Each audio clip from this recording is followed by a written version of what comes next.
Peace, peace, peace. Good morning, kings and queens. Welcome back. It's your girl Tay. As you can see, I am literally still in the bed. It is, let me see, 5 minutes after 9. And I'm tired.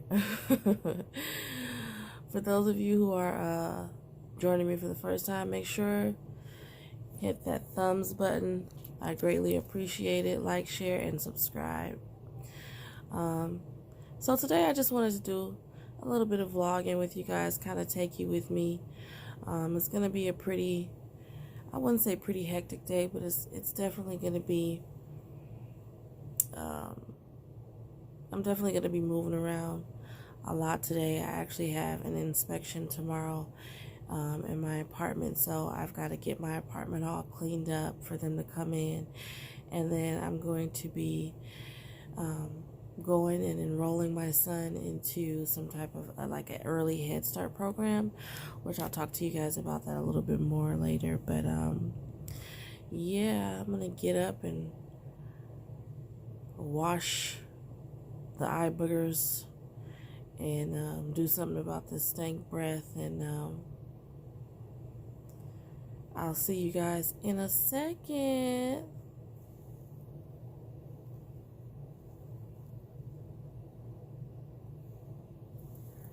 Wait, I ain't even pushed the button.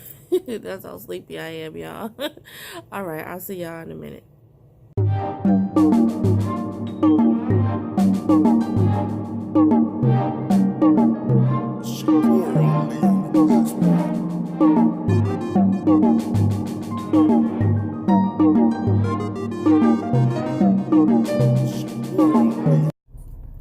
What's good, y'all? I'm back. So as you can see, I'm in the car.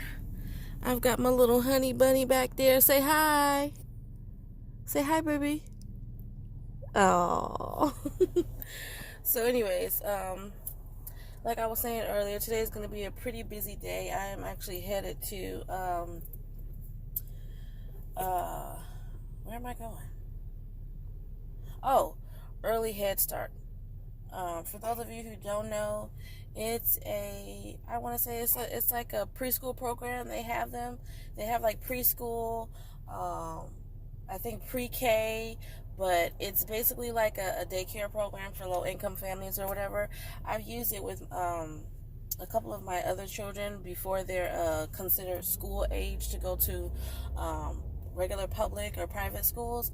You can enroll them into a Head Start program. So I'm headed to my appointment this morning. In 800 feet, turn right onto Painter Avenue. All of my other babies. Oh my God, that is a huge dog. Okay, so waiting for it to focus, and it would not focus as soon as I start driving. Turn right onto Painter Avenue. There it is. Okay, so, yeah, the reason why I'm enrolling Continue for 1.5 baby miles. into this, you know, to be perfectly honest, it's been kind of a debate between his father and I. His dad feels like, you know, I talked to you guys about me transitioning from being the mom or the parent that goes out and works a regular 9-to-5 job into being a stay-at-home entrepreneur.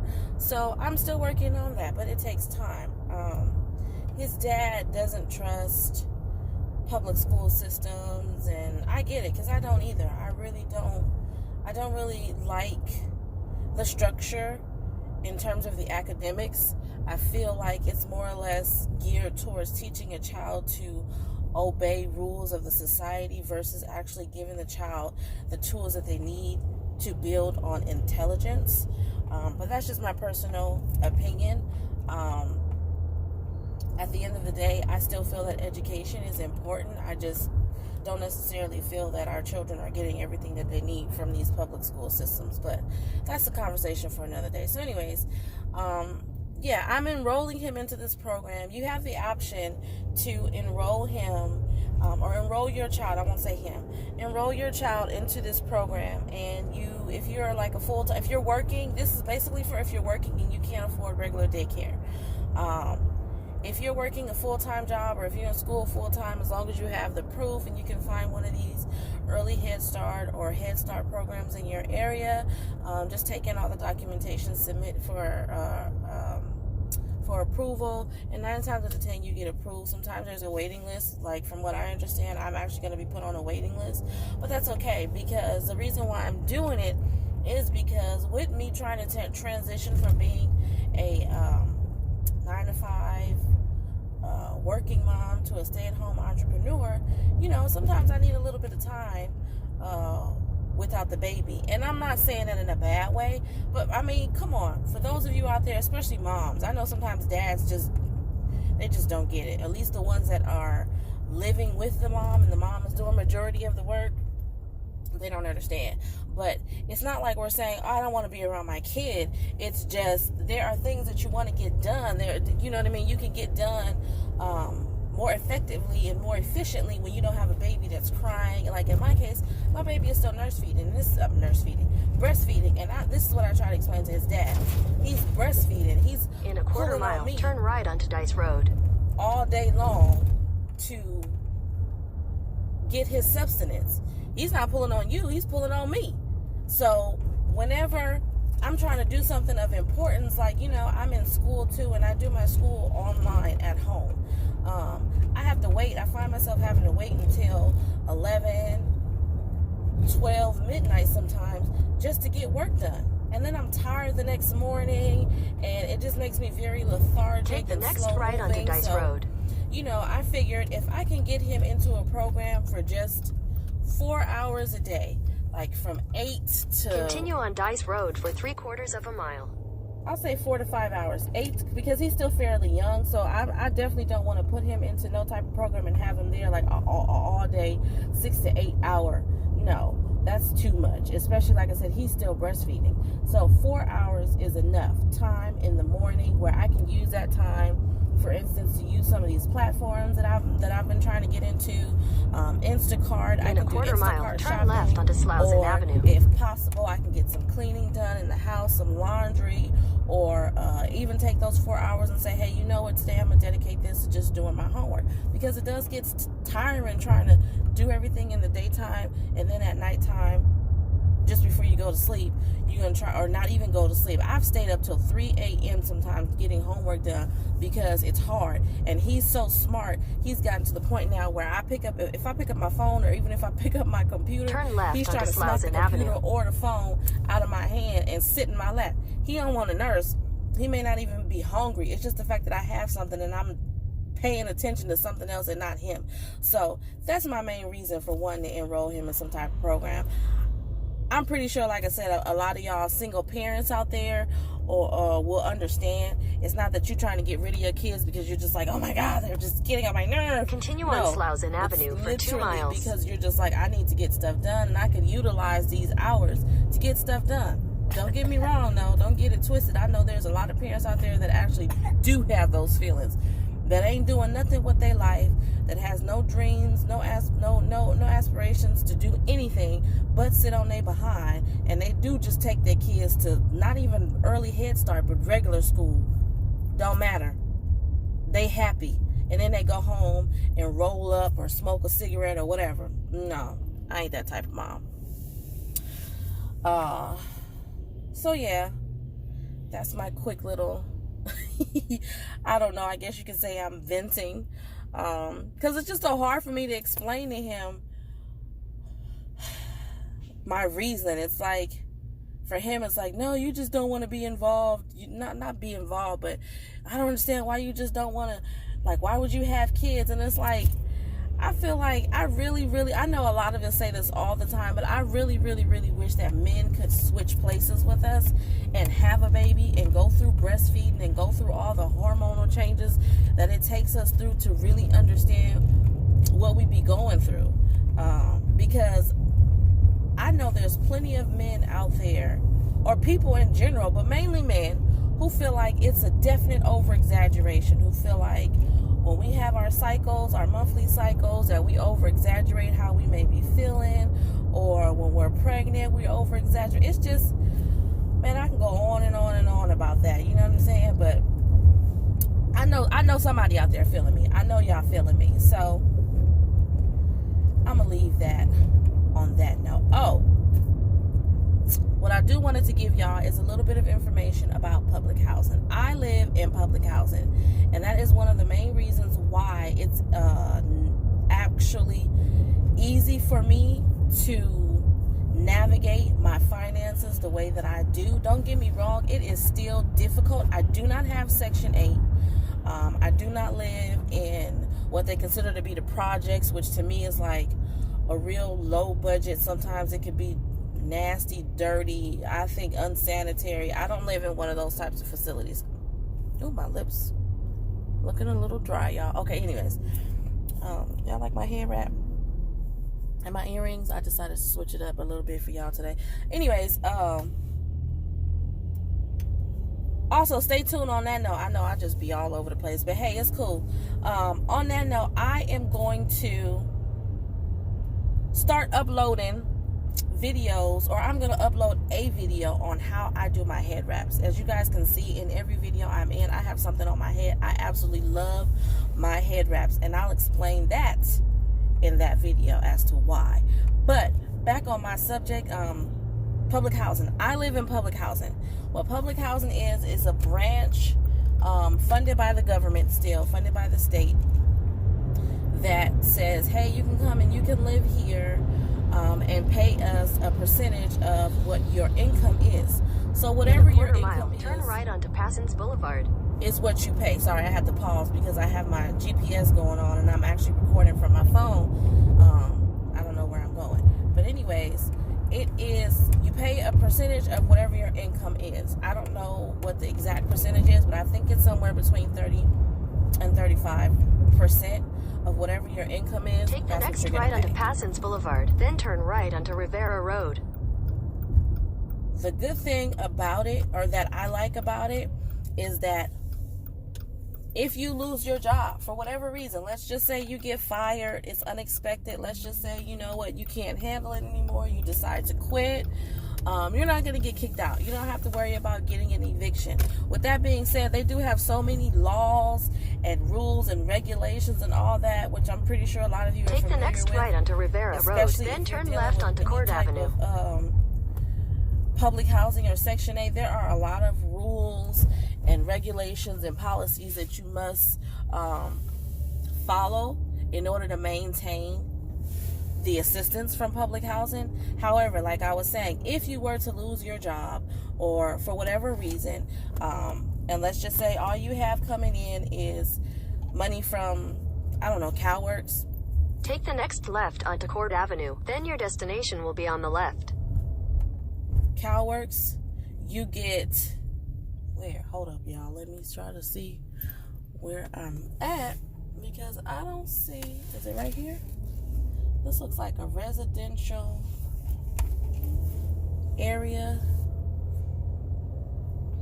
and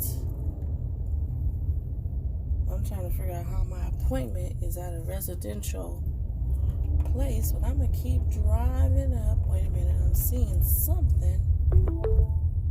Oh, your destination is on the left. Okay. I see you, boo. I see you.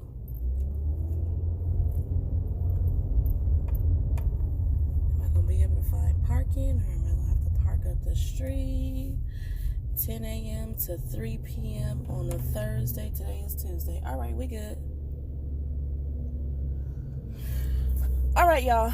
I'm gonna go in here to my appointment. When I come back out, I'm gonna finish up what I was talking about when it comes to public housing, because I do think this is good information, and a lot of people actually ask me about it because they haven't heard of it or they're not familiar with it. So I'm definitely gonna get y'all caught up on that as soon as I'm done in here. What's good, y'all? So I had to stop and get me something to eat, y'all. I'm hungry.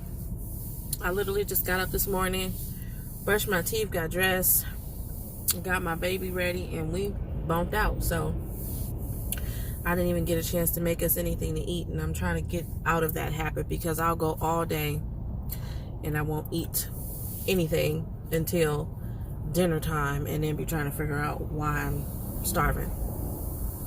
So, just a little tip for y'all who's trying to lose weight like me. That ain't a good thing to do. Unless you're doing some type of intermittent fasting where you have it planned, where you're going to not eat for certain periods of the day or for a certain amount of days or whatever the case may be, I definitely wouldn't recommend you skipping meals. I know a lot of people don't like to eat breakfast, but get something. It doesn't take nothing but a second. I know, like I said, it happens. It just happened to me, but that's why I'm making the effort. In a quarter mile, turn early. left onto Rosemead Boulevard. I went on ahead and stopped and got me something to eat, got my baby something to eat too, because it does make a difference, and it does affect your metabolism and how you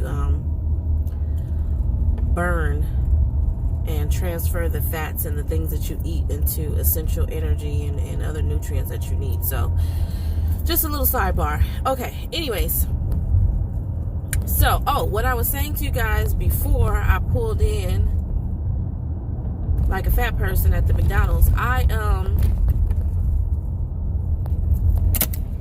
and then my earring just went flying off, y'all. Ain't that some crap? Okay, I'm gonna have to get that when I get out. Anyways, so I told myself, in terms of spending money, I told myself that I was going to invest when I can into myself and my business.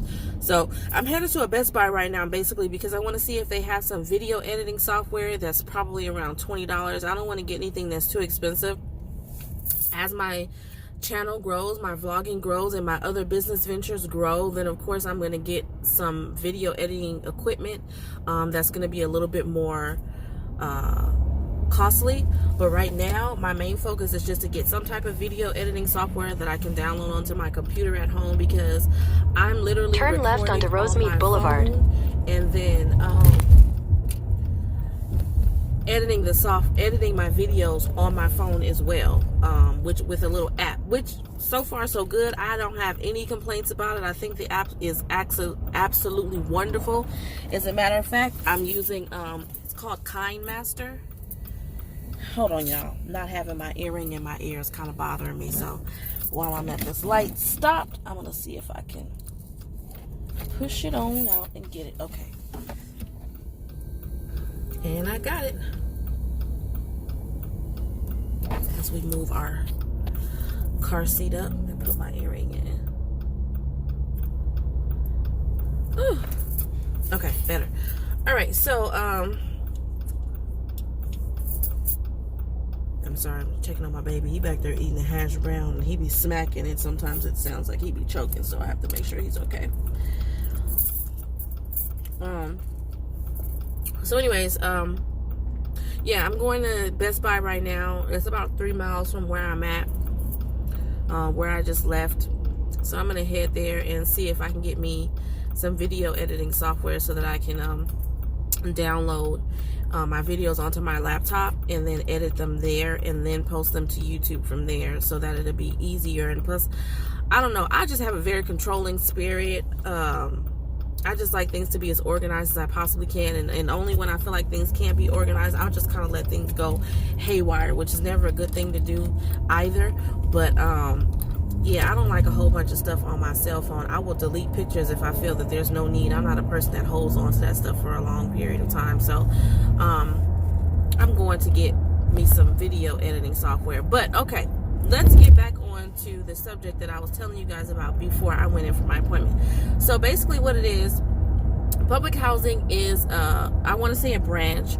It's ran, I'm in the state of California, so it's a branch that's ran by, what is it? It's called HACOLA, Housing Authority County of Los Angeles, I think is what that stands for. So basically how you get on the list, or how I got on the list, I actually signed up for Section 8 housing 10 years ago. I know that for a fact to be true because I did this just after I had my second daughter, and she just turned 10 this past December.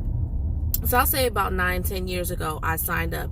It was when it was open enrollment. You done? No, you're not done. It was when it was open enrollment. Basically you can what? You want some more? Hey, how about Hold on, y'all.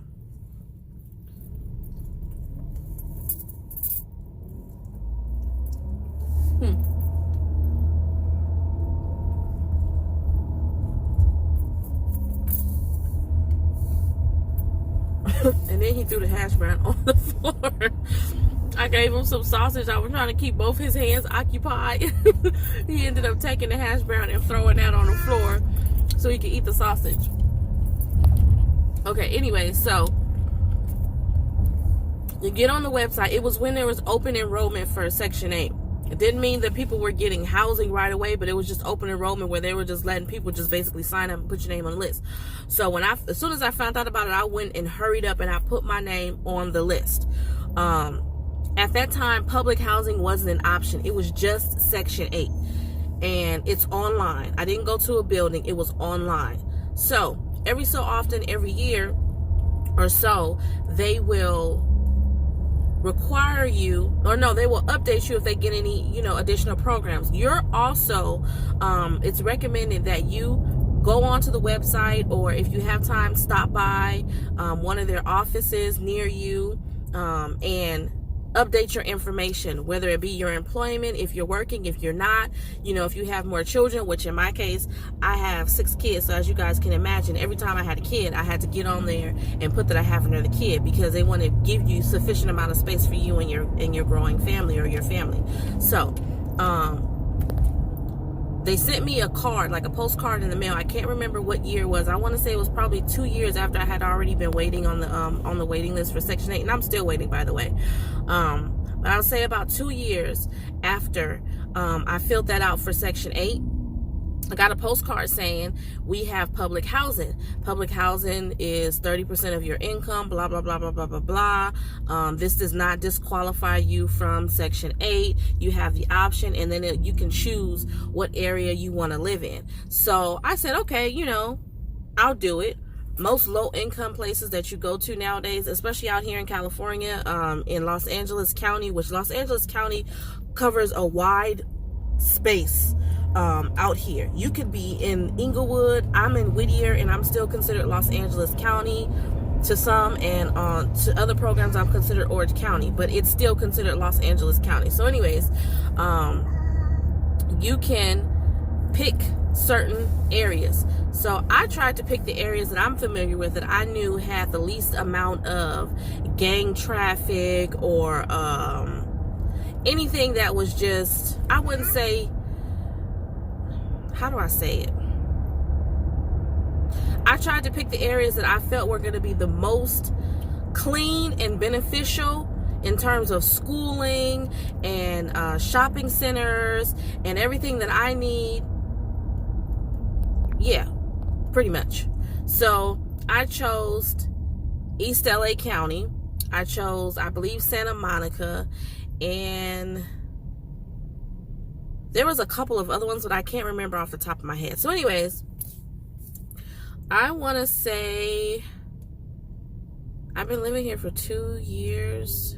I've been on there so maybe 7 years, 6, 7 years later of me waiting, I got an application in the mail saying, congratulations, your application has been picked. Please fill out this information. And I want you guys to know I hustled. So I highly recommend that once this process happened for you guys, if you are serious about moving into public housing and receiving that assistance, you want to move as quickly as possible, because if you take your time in trying to get your documents in and all of the proof of income and everything that they ask you for, they will take that opportunity and give it to somebody else, and you don't want to miss out on that opportunity. Okay, so as soon as they sent me that application, I hustled. I grabbed all of my paycheck stubs, all of my kids' birth certificates, social security cards, all the normal stuff that they ask you for whenever you're receiving any type of governmental funding or assistance. And I submitted that. I want to say about 2 weeks later from that point, they'll say it's going to take 2 weeks. I think between 2 weeks to a month before they give you a response, before, they have to go through your application. They have to approve it at that point. And then they will schedule you to go and see the place. So it actually happened pretty fast for me, but like I said, I got that controlling spirit. So I remember I called the lady who had been assigned as the caseworker for my case. I called her almost every other day. Did you get my packet? Did it get approved? What are you missing? You need this? If there was anything that she needed, I was on it. What do you need? I sent it to her. Did you get it? I emailed it to you and I faxed it to you. Did you get it? Finally got approved. The actual leasing office of the place that had the opening, because here's what it is. Let me say this too. Even though you guys are choosing when you choose all these different areas in which you want to live, it's whichever one comes available first. So, you know what I mean? Like I said, I'm in California, so I'm just telling you based off of where I'm at. I chose 4 different areas, but even though I may have had a preference of which one I want first, it just was whichever one came available first. So I know for some of you that may be a problem. For me, I looked up when they told me it was this one, where I live now. I went out there. They actually let you go and see the place beforehand. You can go and see the apartment just the same way as you would if if you're not using governmental assistance. You go and you see the apartment. You check in, they'll show you around, let you know how everything is going to go. You say yay or no, yay or no, yay or no, yay or nay. If you like the apartment, of course, take it. If you don't, then you go back on the waiting list and you wait for another one to open up. Like I said, I looked up, and even though I don't think this was my first choice, when I went to look at it, it wasn't in a bad neighborhood at all. And since I've been living there, I haven't really had very many negative experiences. I've had a couple, but that's just from a couple of idiots and knuckleheads. Like I had my license plate stolen or whatever, but the gang violence is not as much of an issue as it was where I was living before. I mean, me and my kids were ducking and jumping down on the floor like as if we were in the middle of a war in Iran somewhere, and I do mean that literally. It would be us jumping on the floor. And that scared my kids and freaked them out to the point where it was like, they wanted to spend so much time at other people's houses because it was like, Mommy, are they shooting again? Are they So I looked up. I got into a really good area. I highly recommend. It is a waiting process. You guys know with the way funding is going nowadays, there ain't no guarantee. I can't tell you when your name is going to come up at the top of the list. They're most likely not going to be able to tell you when your name is going to come up at the top of the list. I waited for 7-9 years. You know what I'm saying? It's worth it in the long run. However, that doesn't mean that while you're waiting, you still can't live your life and do the other things that you need to do. And I mean that to say that I had already moved into my own apartment. I was living in my own apartment at that time when I got the decision letter in the mail. I was already living, but I call it a blessing, and I jumped on it because I was paying $1,250 a month for. No, actually, it had went up. It was $1,250 when I moved in there, and then it had went up to $1,350 for just a 2-bedroom and 1 bath. And now I'm in what's considered a 4-bedroom, 2 full baths, not whole. They both bathrooms have a shower and a bathtub and a toilet and a sink. So 2 full baths, 4-bedroom townhouse. In 800 feet, downstairs. turn left. So, I mean, I feel like you can't go wrong with that. Like I said, that's just me. Take the next left, then turn right. I jumped on it at the time. I was making pretty good money. I was working as a CNA. So when I got in, I ended up having to put, I think, $1,100 towards my deposit and security fees and all that. And then I believe my rent, I can't remember how much my rent was at that time, but I believe my rent was probably somewhere around between $600 and $800. But like I said, it is based off of your income. So when my income dropped, or whenever my income fluctuates, it fluctuates. So when my income changed, I can't remember when it changed, but whenever it changed, I remember my rent going from the $600, to $300. So can you imagine being somewhere and paying only $300 a month for a turn 4-bedroom? Right, then turn left. I sure as heck can't. So I'm saying all that to say, everything in life comes with sacrifice.